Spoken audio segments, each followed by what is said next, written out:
दोस्तों, जनमत के सत्ता संघर्ष में आपका स्वागत है। आज हम CSDS लोक नीति सर्वे के अंदर जाकर प्रश्नों और आंकड़ों का अर्थ निकालेंगे। CSDS लोक नीति एक प्रख्यात संस्था है। इसके सर्वेक्षण से पता चला कि मोदी जी मतदाता को राम मंदिर, विश्व गुरु, हिंदुत्व और धारा 370 से रिझाना चाहते हैं, परंतु जनता ने राम मंदिर को चौथे नंबर पर रखा है। केवल 8% लोगों को इसमें रुचि है। विश्व गुरु यानी विश्व छवि और हिंदुत्व को केवल 2% मतदाता महत्व देता है। धारा 370 तो सिरे से कहीं मौजूद ही नहीं है। आम जनता के लिए बेरोजगारी को अपना सबसे बड़ा समस्या समझना पिछले 40 सालों में सबसे ज्यादा बेरोजगारी का प्रतीक है और 83% लोगों का ऐसा लगना कि उन्हें ठीक नौकरी उपलब्ध नहीं है, ये बताता है कि बेरोजगारी ही सबसे महत्वपूर्ण मुद्दा है। दूसरे नंबर पर महंगाई का मामला है। सर्वे के मुताबिक इससे न केवल गरीब बल्कि मध्य वर्ग भी परेशान है। ऐसे में अगर जनता इसे दूसरे नंबर पर रखे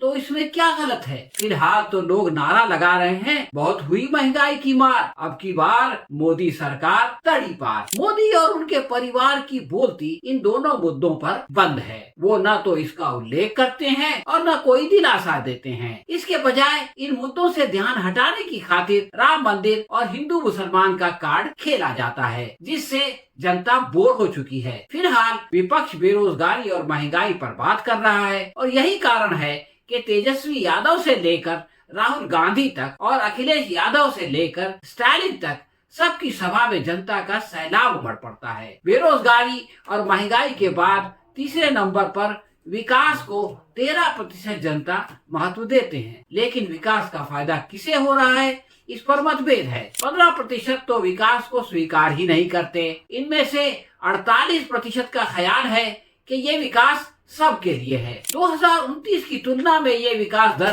3% कम है। 36% का मत है कि इस विकास से केवल पूंजीपति लाभ उठाते हैं। 5 साल पहले ऐसा सोचने वाले केवल 28% थे। यानी हम दो हमारे दो या सूट बूट वाली सरकार का नारा अपना रंग दिखा रहा है। ऐसे में मोदी जी का विकासशील भारत वाला नारा 51% लोगों के लिए बेवक्त की रागनी बन गया है। मोदी जी भ्रष्टाचार समाप्ति की आड़ में अपने विरोधियों पर ईडी और सीबीआई के छापे मरवाते हैं, परंतु सच्चाई तो ये है कि इलेक्टोरल बॉन्ड के नाम पर मचाई जाने वाली लूटमार के कारण मतदाता इसे चौथे नंबर पर रखते हैं। 2019 की तुलना में राफेल घोटाले के बावजूद 37% लोग ये सोचते थे कि भ्रष्टाचार कम हुआ है, जबकि अब ऐसा सोचने वाले केवल 19% बचे हैं। जस की तस कहने वाले 14% थे, जो अब 19% हो गए हैं। 55% लोगों की राय है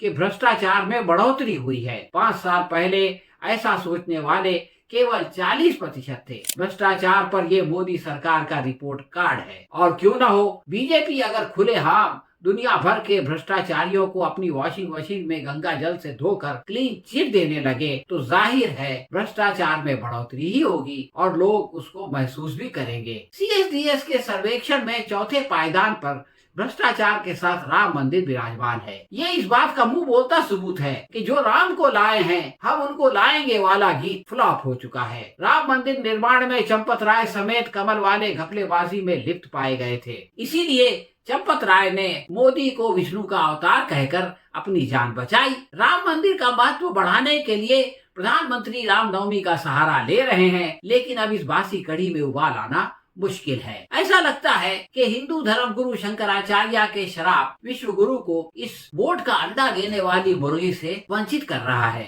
मोदी के दूसरे कालखंड में किसानों के आंदोलन को बदनाम करने की खातिर गोदी मीडिया ने कोई कसर नहीं उठा रखी। किसान प्रदर्शनकारियों को खालिस्तानी और आतंकवादी कहा गया और इस आंदोलन को राष्ट्र विरोधी शक्तियों की साजिश बताया गया। मगर सर्वे बताता है कि देश के 59% लोग किसानों के आंदोलन को जायज समझते हैं, जबकि केवल 16% लोग मीडिया के झांसे में आ गए। इन अंधभक्तों से मोदी के समर्थन की खातिर मीडिया के वर्गलाने की आवश्यकता ही नहीं थी। CSDS का सर्वेक्षण मोदी सरकार के विरुद्ध बढ़ते असंतोष की ओर स्पष्ट इशारा करता है। 2019 के मुकाबले पूरी तरह संतुष्ट लोगों की संख्या 3% कम होकर 23% पर आ गई है।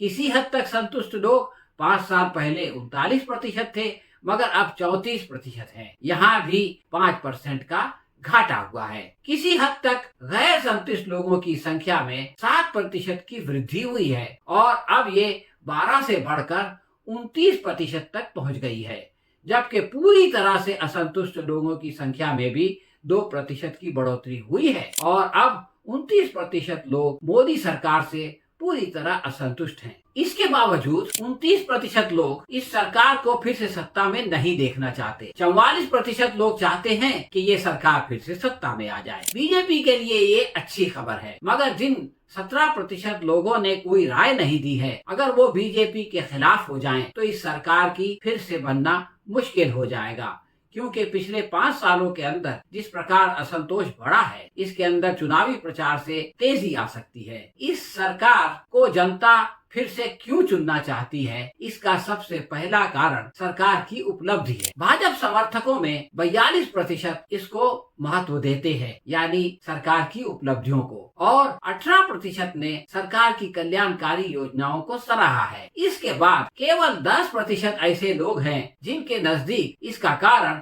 मोदी जी का महान व्यक्तित्व है, यानी मोदी फैक्टर बहुत प्रबल नहीं है। इसके बाद राम मंदिर 8% पर है, कश्मीर की धारा 370 की समाप्ति 6 पर है, देश की वैश्विक छवि 4% पर है और हिंदुत्व भी 4% पर है। खुद बीजेपी के मतदाताओं को अगर ये हाल है तो दूसरों का क्या होगा, ये समझना कठिन नहीं है। चुनावी प्रचार में वादा करके भूल जाना एक आम सी बात है। मोदी और राहुल की गारंटियों पर विश्वास के विषय में पूछा गया तो मोदी पर बहुत ज्यादा विश्वास करने वालों की संख्या 23% थी, जबकि उससे भी 6% कम यानी 17% लोगों को राहुल की गारंटी पर भरोसा है। किसी हद तक विश्वास करने वालों की संख्या देखें तो इनमें दोनों के बीच का अंतर घटकर 1% हो जाता है, यानी 33% मोदी के साथ तो 32% राहुल के संग हैं। 16% लोग मोदी पर बहुत ज्यादा भरोसा नहीं करते और 20% लोग राहुल पर भी बहुत ज्यादा भरोसा नहीं करते।